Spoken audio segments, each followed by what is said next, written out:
Talk about the criteria as you look at making investment decisions. Yeah. So Fontes, as I mentioned, is a early stage. So pre-seed to seed, we've invested at this point in a couple of companies that are at the PowerPoint stage. So I would say it's more about the team and the market than it is about any, necessary traction. And so, the way that we invest is essentially we put up to $500,000 in an investment, with the possibility of follow-on of a similar size.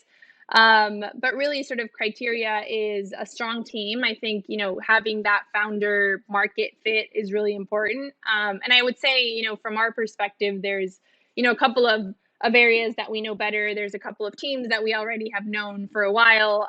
And as you sort of, it's about building conviction at the end of the day that this is, the right team for the right problem and enough of a market to build something interesting. And so to the extent that, it's a market that we know there is an opportunity in, like Pomelo, for example, was one where we had seen the size of the market. We knew that it made a lot of sense for something like this to be built. And we found sort of the right team to be building this. I think, that all is sort of part of what goes into our investment decision.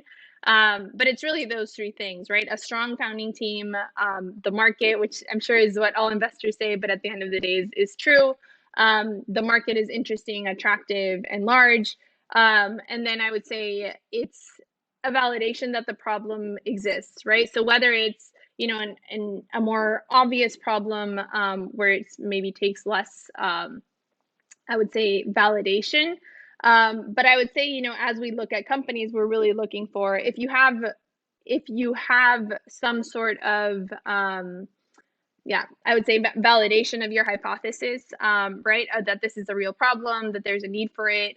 So having some of that early traction can also be helpful, especially to the extent that we as QED or as Fontes don't know the market or the team as well. Sort of having, any evidence either through customer interviews or through actual, revenue and traction. I think at the end of the day is like where we get to a point of conviction that this is a real problem to be solved, that there is a big market for it, and that you're the right team building it is kind of how we get comfortable with an investment.